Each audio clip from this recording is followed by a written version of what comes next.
Hello friends, जय हिंद। Welcome to Pooja Chaudhary education. तो फ्रेंड्स, आज हम यूपी पुलिस री एग्जाम के लिए जीके का प्रैक्टिस सेट लेके आए हैं।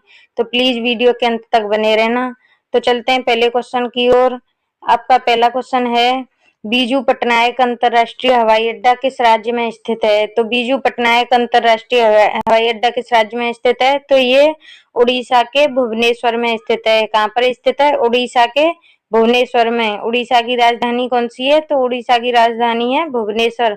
और ये बीजू पटनायक अंतरराष्ट्रीय हवाई अड्डा किसके नाम पर रखा गया है? तो ये उड़ीसा के पूर्व मुख्यमंत्री के नाम पर बीजू पटनायक हवाई अड्डा नाम रखा गया है। ठीक है। अगला क्वेश्चन है, भारतीय संविधान में जनगणना किस धारा के तहत की जाती है? तो भारतीय संविधान में जनगणना किस धारा के तहत की जाती है? तो ये धारा 246 के तहत की जाती है। कौन सी धारा के तहत? धारा 246 के तहत की जाती है। और भारतीय संविधान में जनगणना किस सूची का विषय है? तो ये संघ सूची का विषय है। किस सूची का विषय है? तो ये संघ सूची का विषय है। ठीक है। अगला क्वेश्चन है, कुल्लू घाटी किस राज्य में स्थित है? तो ये कुल्लू घाटी किस राज्य में स्थित है? तो ये हिमाचल प्रदेश में स्थित है। कुल्लू घाटी किस राज्य में स्थित है? हिमाचल प्रदेश में स्थित है। और हिमाचल प्रदेश की राजधानी कौन सी है? तो ये हिमाचल प्रदेश की राजधानी है शिमला। ठीक है। हिमाचल प्रदेश की राजधानी कौन सी है? तो ये हिमाचल प्रदेश की राजधानी है शिमला। और ये कुल्लू घाटी किस नदी द्वारा बनाई गई है? तो ये कुल्लू घाटी बनाई गई है ब्यास नदी द्वारा। ठीक है। अगला क्वेश्चन है, बरेली किस नदी के तट पर स्थित है? तो ये बरेली किस नदी के तट पर स्थित है? तो ये रामगंगा नदी के तट पर स्थित है। किस नदी के तट पर स्थित है? रामगंगा नदी के तट पर। ठीक है। अगला क्वेश्चन है, जमशेदपुर किस नदी के तट पर स्थित है? तो ये स्वर्ण रेखा नदी के तट पर स्थित है। ठीक है। तो जमशेदपुर कहाँ पर है? तो ये स्वर्ण रेखा नदी के तट पर स्थित है। और ये स्वर्ण रेखा नदी कहाँ कहाँ होके बहती है? तो ये बहती है झारखंड, पश्चिम बंगाल और उड़ीसा में बहने वाली नदी कौन सी है? तो ये है स्वर्ण रेखा नदी। ठीक है। अगला क्वेश्चन है, पश्चिम बंगाल का शोक किस नदी को कहा जाता है? तो ये पश्चिम बंगाल का शोक किस नदी को कहा जाता है? तो ये कहा जाता है दामोदर नदी को। ठीक है। और पश्चिम बंगाल की राजधानी कौन सी है? तो पश्चिम बंगाल की राजधानी है कोलकाता। ठीक है। अगला क्वेश्चन है, जनसंख्या की दृष्टि से सबसे ज्यादा अनुसूचित जनजाति किस राज्य में है? तो ये जनसंख्या की दृष्टि से सबसे ज्यादा अनुसूचित जनजाति वाला राज्य कौन सा है? तो ये है मध्य प्रदेश। कौन सा है? मध्य प्रदेश। और मध्य प्रदेश की राजधानी कौन सी है? तो ये है भोपाल। ठीक है। कौन सी है? भोपाल। ये इससे थोड़ा ऐसा ही लिखा जाता है, तो प्लीज ऐसे ही मैनेज करना, जैसे दिखाई दे रहा है सही ढंग से। अगला क्वेश्चन है, जल संसाधन दिवस कब मनाया जाता है? तो जल संसाधन दिवस कब मनाया जाता है? तो ये मनाया जाता है 10 अप्रैल को। ठीक है। कब मनाया जाता है? 10 अप्रैल को। अगला क्वेश्चन है, राष्ट्रीय ऊर्जा संरक्षण दिवस कब मनाया जाता है? तो राष्ट्रीय ऊर्जा संरक्षण दिवस मनाया जाता है 14 दिसंबर को। 14 दिसंबर को। अगला क्वेश्चन है, किस वृक्ष को पर्यावरण का शत्रु माना जाता है? तो किस वृक्ष को माना जाता है? तो ये माना जाता है यूकेलिप्टस को। यूकेलिप्टस को क्यों माना जाता है? क्योंकि ये वृक्ष और वृक्षों की अपेक्षा एक दिन में बहुत ज्यादा पानी पीता है। एक और जैसे ये नॉर्मल वृक्ष होते हैं तो ये एक दिन में 3 लीटर पानी पीते हैं, और ये यूकेलिप्टस है, ये एक दिन में इसके लिए 12 लीटर पानी कम से कम होना चाहिए। इसलिए इसे पर्यावरण का शत्रु माना जाता है, क्योंकि ये अपने जो आसपास ये इसके यूकेलिप्टस के जो आसपास के पेड़ पौधे होते हैं उन्हें ये पनपने नहीं देता, क्योंकि ये इतना ज्यादा पानी पीता है कि उनके लिए पानी जमीन में छोड़ता नहीं है। इसलिए तो अगला क्वेश्चन है, रणथंभौर राष्ट्रीय उद्यान किस राज्य में स्थित है? तो ये रणथंभौर राष्ट्रीय उद्यान किस राज्य में स्थित है? तो ये है राजस्थान में। राजस्थान की राजधानी कौन सी है? तो राजस्थान की राजधानी है जयपुर। और जयपुर को क्या कहते हैं? तो जयपुर को पिंक सिटी भी कहते हैं। ठीक है। अगला क्वेश्चन है, जंगली गधा किस अभ्यारण्य में पाया जाता है? तो जंगली गधा किस अभ्यारण्य में पाया जाता है? तो ये पाया जाता है कच्छ के रण में, और कच्छ का रण कहाँ पर है, ये है गुजरात में। ठीक है, अगला क्वेश्चन है पेरियार अभ्यारण्य किस राज्य में स्थित है? तो ये पेरियार अभ्यारण्य किस राज्य में स्थित है? तो ये केरल में स्थित है। पेरियार अभ्यारण्य कहाँ पर स्थित है? केरल में स्थित है। और केरल की राजधानी कौन सी है? तो केरल की राजधानी है तिरुवनंतपुरम। ठीक है, अगला क्वेश्चन है सुंदरबन का डेल्टा किस राज्य में स्थित है? तो ये सुंदरबन का डेल्टा किस राज्य में स्थित है?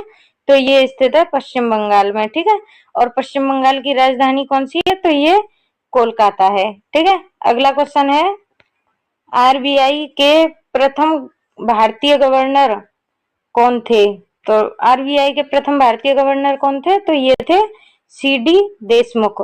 सीडी देशमुख।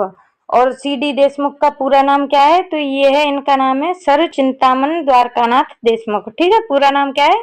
सर चिंतामन द्वारकानाथ देशमुख। अगला क्वेश्चन है नरसिम्हा समिति का संबंध किससे है? तो नरसिम्हा समिति का संबंध किससे है?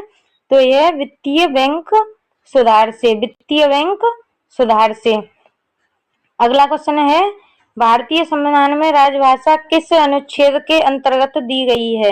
तो भारतीय संविधान में राजभाषा किस अनुच्छेद के अंतर्गत दी गई है? तो ये 343 से 351 के तहत, अनुच्छेद 343 से अनुच्छेद 351 के तहत राजभाषा का वर्णन किया गया है। ठीक है, अगला क्वेश्चन है गुजरात राज्य का गठन किस वर्ष हुआ था?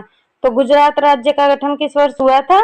तो ये हुआ था 1 मई 1960 को। किस वर्ष हुआ था? 1 मई 1960 को। ठीक है, अगला क्वेश्चन है पूर्वी क्षेत्र परिषद का मुख्यालय कहाँ पर है? तो पूर्वी क्षेत्र परिषद का मुख्यालय कहाँ पर है? ये कोलकाता में। ठीक है, कोलकाता किसकी राजधानी है? तो ये पश्चिम बंगाल की राजधानी है। अगला क्वेश्चन है प्राणदैहिक स्वतंत्रता का संरक्षण किस अनुच्छेद में किया गया है? तो ये प्राणदैहिक स्वतंत्रता का संरक्षण किस में किया गया है? तो ये अनुच्छेद 21 में किया गया है। ठीक है, अगला क्वेश्चन है भारतीय संविधान के नंबर 11वें नंबर के राष्ट्रपति कौन थे?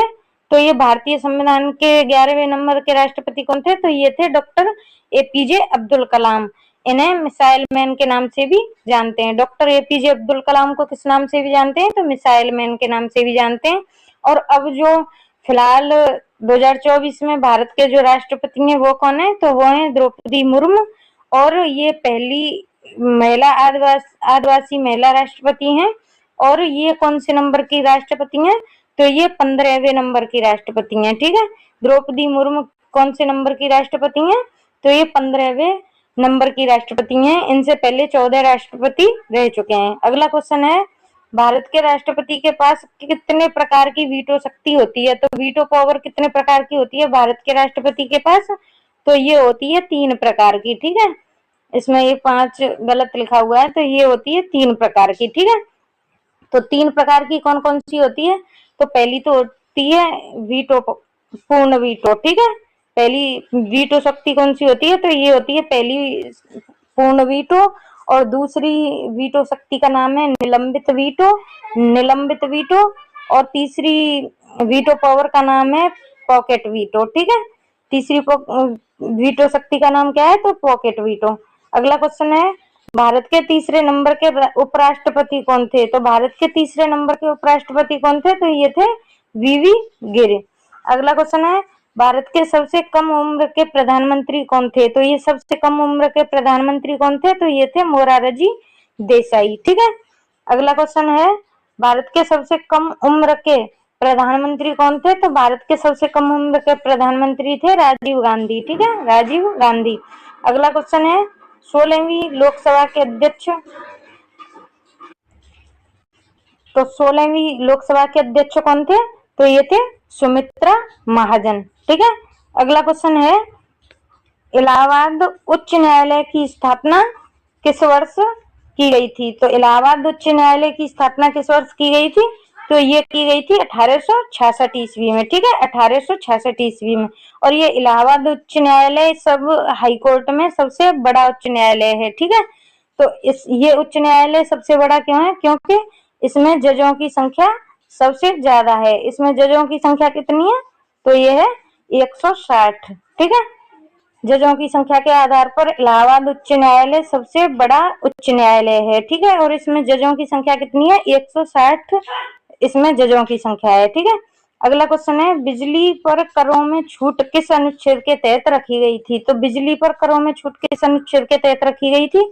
तो ये रखी गई थी अनुच्छेद 287 के तहत। ठीक है, अनुच्छेद 287 के तहत।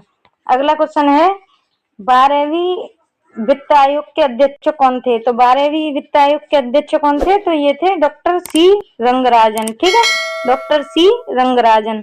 अगला क्वेश्चन है, राज्य के महाधिवक्ता की व्यवस्था किस अनुच्छेद के तहत की गई है? तो राज्य के महाधिवक्ता की व्यवस्था किस अनुच्छेद के तहत की गई है? तो ये अनुच्छेद 165 के तहत की गई है। ठीक है, अगला क्वेश्चन है, राज्य सूचना आयोग कैसा आयोग है? तो राज्य सूचना आयोग कैसा आयोग है? तो ये असंवैधानिक। ठीक है, असंवैधानिक।